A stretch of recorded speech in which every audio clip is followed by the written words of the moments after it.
name is Ian Harrower, and music has been a part of my life ever since I can remember. I cut hair to make ends meet, and I'm looking for a change.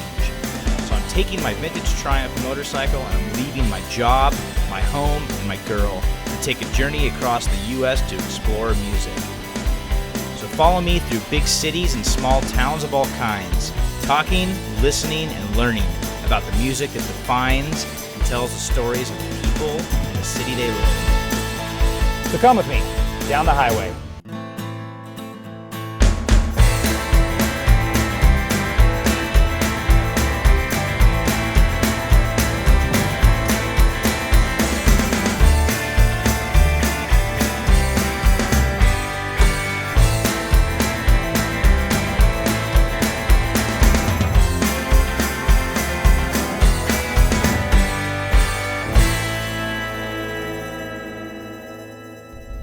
I'm sitting here with Gabriel Currie, Echo Park Guitars, and we touched on this during the Jonny Two Bags interview. You are doing a signature model for him, so we saw that guitar. Now, your shop's amazing. You have all kinds of different guitars you're building. We'll get to that in a second. How did you get started on wanting to build guitars? Because it's such a daunting task to build a guitar.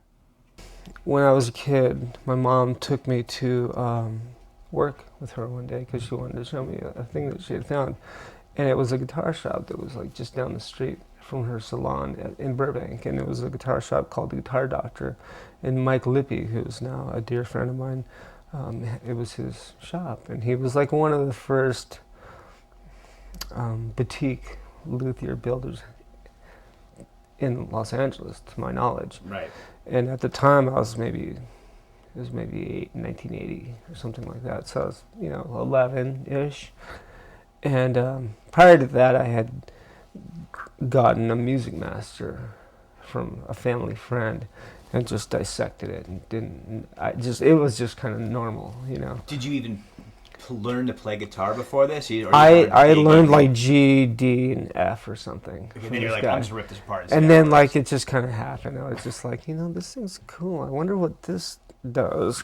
Just screwdrivers and I just remember peering into that window and seeing somebody hammering away and another guy like doing something else, and I was like, that's how okay. So I went home that day and remembered like, I saw this Flying V or something, Right. So I got out the marker and drew out on a piece of plywood and got my dad's jigsaw out and like sawed this thing out and spray painted it and like hammered like drawer pulls on it for the pickups and just like it was a toy, but that in my brain was like the first time that I like built a guitar. That's amazing. So you made a toy, like a wooden model of a guitar, but like full size. Yeah, and I was like rocking it. That's so good. It was hilarious. Yeah. Okay, so now, so you already, at that point, you were young, but you had learned how to strum a few chords on guitar. You obviously were a music lover. Mm-hmm. Did you, let's fast forward to whenever, did you learn to play better, and did you end up in bands and stuff? Yeah, all through junior high school and high school, that was my thing. Played in bands. Like doing the whole thing, and then like getting into repair work and things like that all through high school. And like your buddies' instruments and stuff? Okay. Yeah, just pickups and pedals and amps and just kind of normal, natural, it just kind of seemed like I had an aptitude, so I didn't even think about it, just happened. Just did it. So by about like 87, 88, I had met a luthier out in Monrovia who was a classical guitar maker, and I wanted to work for him, but he was retiring, so he turned me on to G&L. He turned me on to George Fullerton. He called George, who was a friend of his, says, hey, I got this guy, maybe you should, check him out. So I got like a little job there. And so to give people maybe watching a background of G&L, that was Leo Fender's business after he left Fender. It was some time after that. It was like in the 80s, late 70s, early 80s that he started it. It was after Music Man and all that stuff. Sure. You know, he had a 10-year no competition clause after 65 or 66 where he couldn't do anything under the Fender. So he had this company called Trisonic R&D where him and George Fullerton tinkered and made stuff, and then that's where Music Man was born, and the whole thing there kind of happened, and you know. Right. So I just want to make sure that people heard that you were basically working for and learning under Leo Fender. Yeah, under Leo And George as well. And George especially. But Fender's one of those names that whether you play music or not, you know what Fender is, you know, so that's just like how kind of big and special that is. Yeah, that's and those amazing. guys were around every day, you know. Yeah. Prior to him having a couple of strokes later on, he was active and very like talkative, and you know, really oversaw like Right. everything. Wanted to be a part of his operation. And George Fullerton as well. He was, you know, all him, and as a matter of fact, the head sales guy for Fender back in the 50s, I forget his name, Floyd, I think. Okay. He was there too, you know, and Wow. the original dudes, man, were just like, it was cool. That's amazing. And I knew it. I was like, this is fucking great. See, that's good that you Yeah. saw that. So I'm sure it made you really want to soak up the knowledge. So how many years were you with G&L? I mean, were you there for I think 5. a good amount of time? So from there, where did you end up? From there, I ended up with Taco Sono. Taco Sono had a little guitar shop in Glendale here, and he was doing kind of like a mail order, custom catalog type thing. And he was also building all the Ibanez USA custom stuff. He was building a lot of stuff for Roger Sadowski.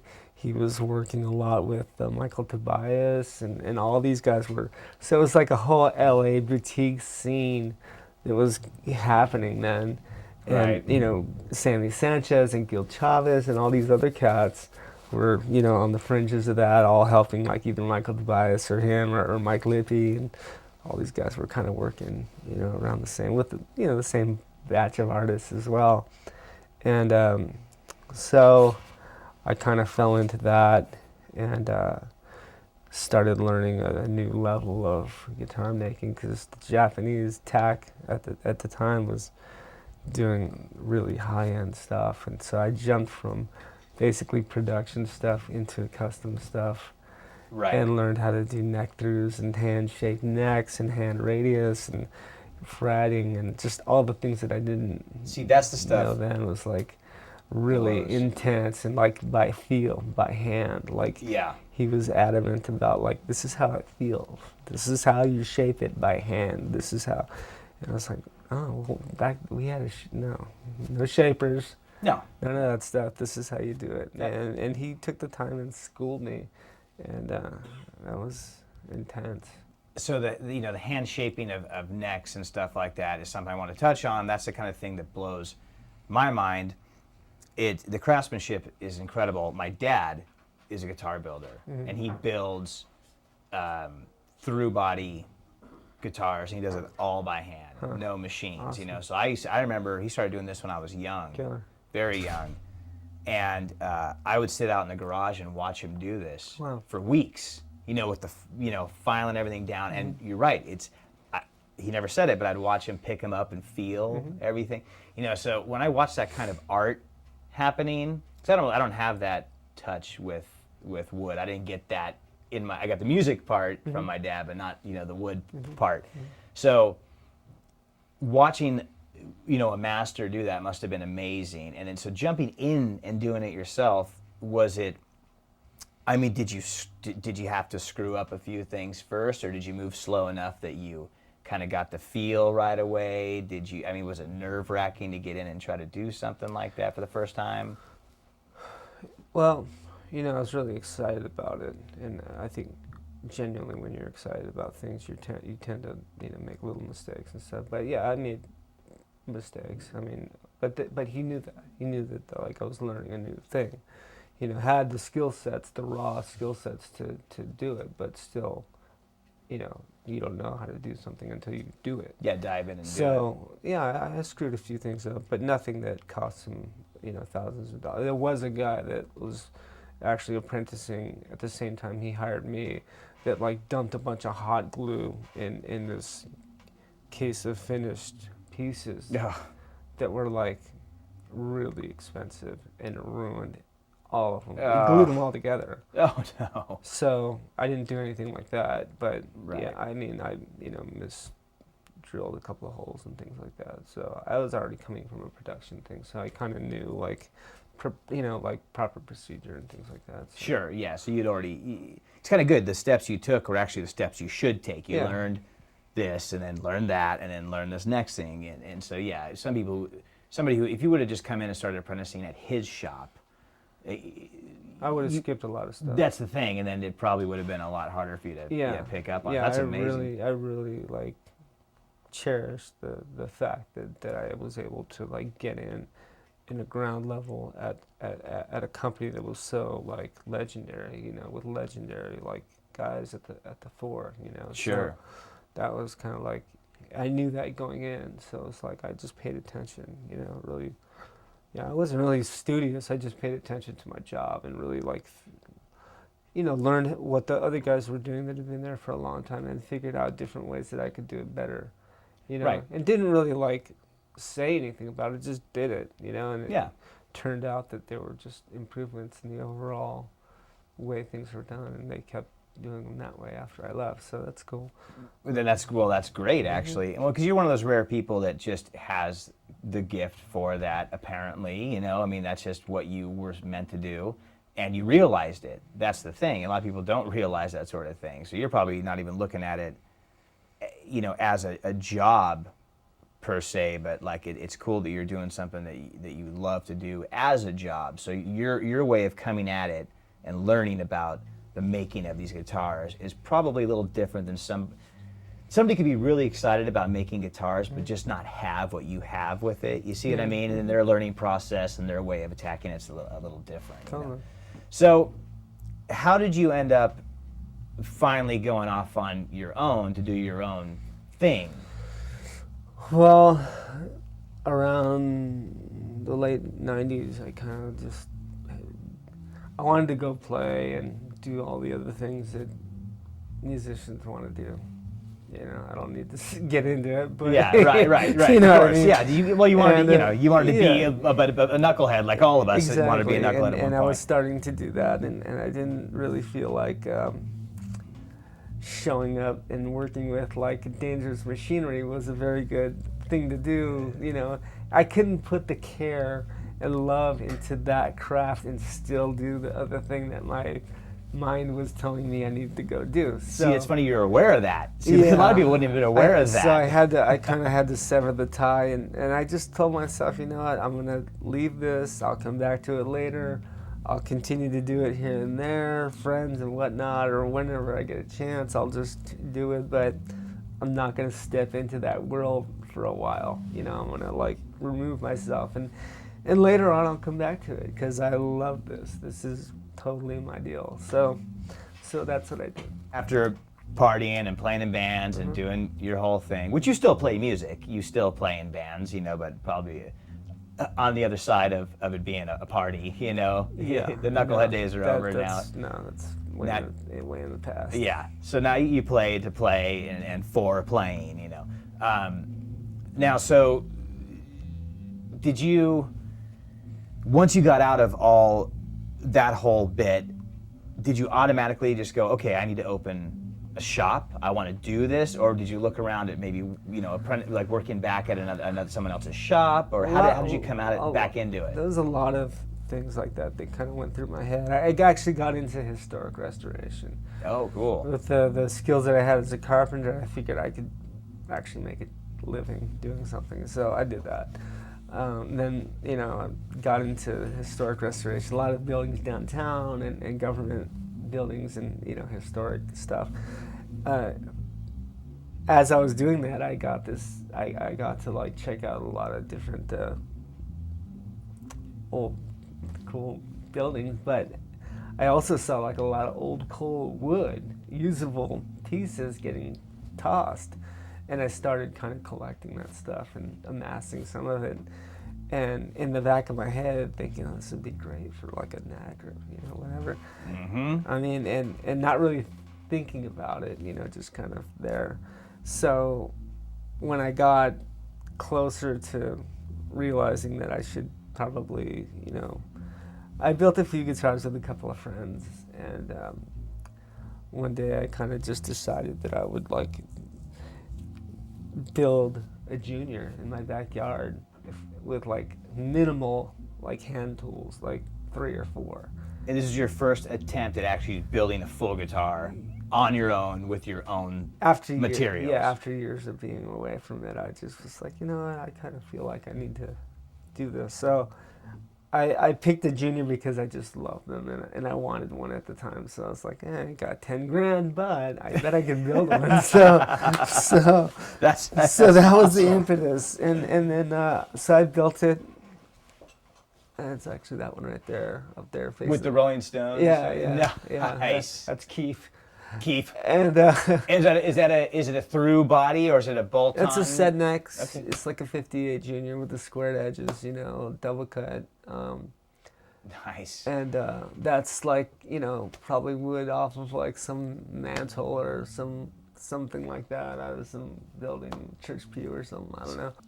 As soon as I was done with it and I plugged it in, I was like, oh, that's so great. It was like finding your true love again. Yes. It was like just so romantic. Yeah. The whole experience. Just me in the backyard, just, Yeah. And my daughter had she's a couple years old or something at the time, maybe a year. And I remember just thinking, Daddy's got to amount to something. Yeah. You know what I mean? And this might be cool for her later on. Yeah. And That's that's your inspiration, but then you look over and see your human inspiration. Yeah, and so that kind of tied into it. And then my wife, she was, she had encouraged me from day one, hey, do that, you should do that. I just couldn't find the right place and time to start. So that's when I decided, after that was done, I was like, nah, you know what? I'll try this. Yeah, I had no money, no shop, no nothing, It just kind of like, I ran into Mike Lippy again and started slowly kind of getting back into the shop again. He opened his shop to me, and that was, I can never thank him enough for that. That's really cool. He did yeah, that. he was amazing. So yeah, we're in a. So the shop is actually in a rehearsal studio / lockouts. Yeah, we're in Bedrock Studios. In Bedrock Studios in Echo Park. Yeah. / recording studios. So now we're getting some guitar guys going right here. So why don't we go check out the wood shop? Yeah, I'd love to take you there. Awesome. There's Let's a lot check of it out. stuff to check out.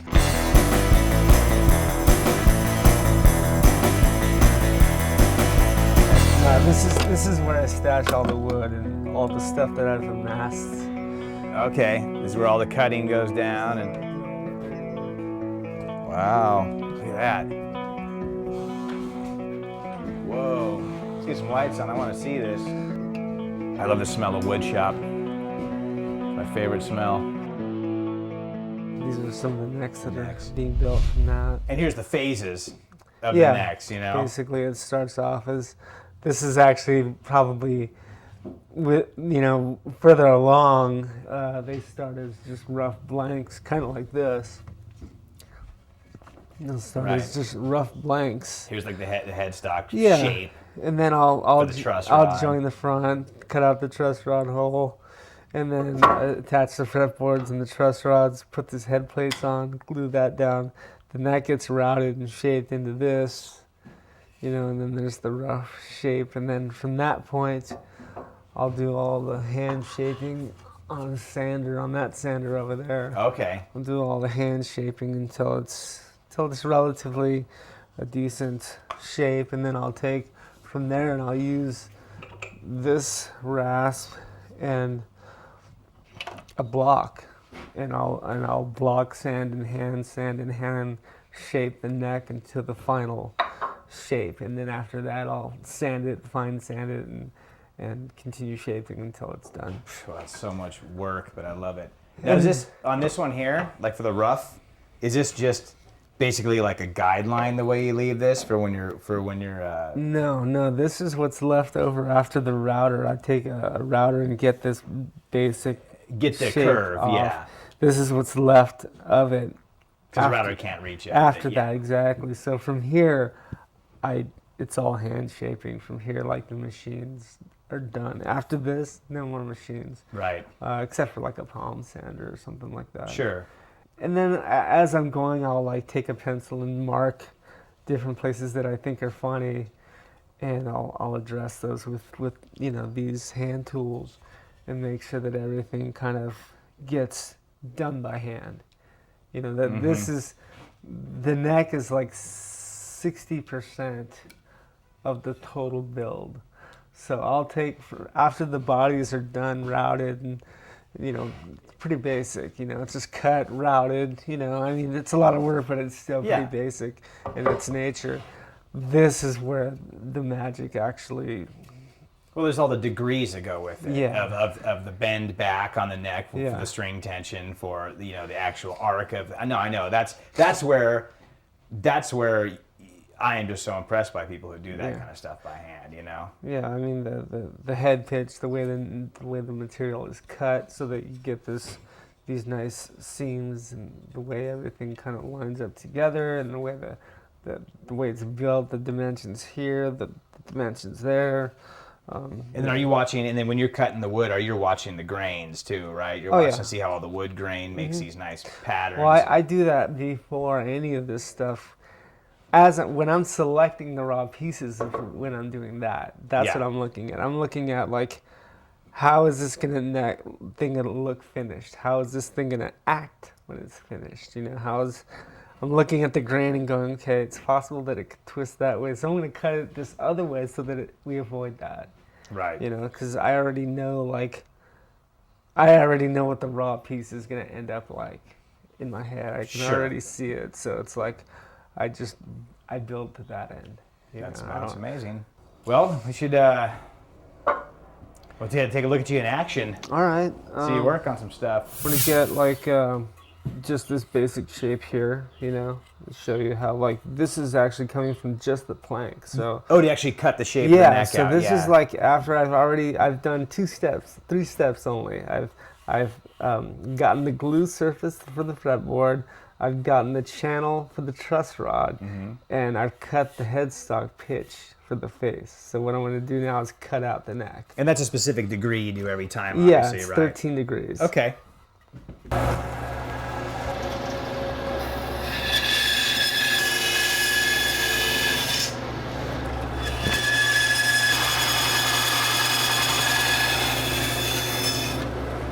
Yeah, the basic shape. The basic shape of the neck.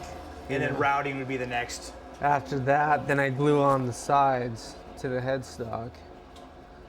Because you get these 2 little wings that you have to glue onto the side here. Sure, to get the shape. To get the width of that. And then you glue those. Now what I do is I'll take the cutoff from the back of the neck and cut 2 of those pieces off, so that all the pieces that are used on the guitar are from itself. Yep, that's amazing.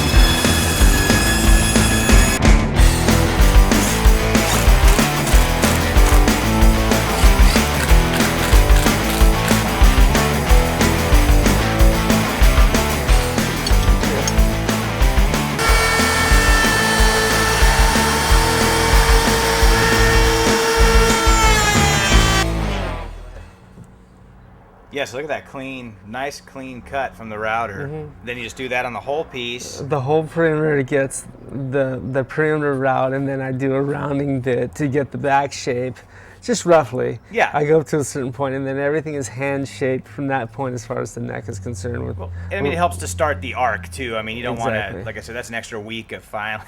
sanding by hand. You don't have to do that. We got to take advantage of the Industrial Revolution. That's and, why it was a revolution. Yes. You know what I mean? Yeah, and then basically from there, everything is hand shaped, hand sanded, hand everything fretted, inlaid, put together. You know, but that's the biggest tool that I use. Yeah. And I built that table to specifically do this job. Well, exactly. Yeah. Well, yeah. You're utilizing that. I mean, that's your own rig right there. I mean, Yeah. it does what it needs to do for And that's you. it. And it's pretty dangerous. I don't recommend that anybody do that, because the only reason I'm doing it like that is because it's better for me. I have more control. I can see exactly what I'm doing. I know to keep my hands away from it. I know when to let go of this thing if the wood catches a different way. Right. And as I'm going through the selection process through the wood, I'm also looking at how the grain is running so that I don't catch it. Because if you get a piece of grain that's running the wrong way and you're going against the router a certain way, it's going to catch that grain and rip this thing out of your hands. And just toss it. Yeah. And possibly take your hands with it. Yeah. So, you So have to know. I'm looking at all that stuff as I'm selecting the raw pieces. That's You know, real so smart, sure. so those are. Because most people would use guides and have covers and just things like that, and that's just you don't really have that option. Most smart people, yeah. Yeah, Most sane people, yeah. Well, Gabriel, this is amazing. This is an amazing setup. We really appreciate you letting us come in and check it out. You know, It's my pleasure. thank you so much for showing us, how you start a guitar. For sure. Amazing. Man. Yeah. Thank you. Thank you very much. What a great day here at Bedrock Music Complex in the Echo Park neighborhood of Los Angeles, California. Bedrock's become the new musical and creative hub of this part of Los Angeles. It's a really great spot with recording studios, monthly lockouts for bands, hourly rehearsal spots for bands. It's a really great spot. You should check it out. Talking with Jonny Wickersham was a real pleasure. It was good to hear about his role as Social Distortion's guitar player, probably the biggest role he's had in his music career so far, and his history with music. Can't wait to hear the new solo record he's putting out. And talking with Gabriel Currie was amazing, the guitar builder, and talking about Jonny's new signature model that he's created, and to see his workshop, which is amazing, and to see someone create guitars by hand from scratch is amazing and a rare thing to see these days. I'll catch you guys down the highway.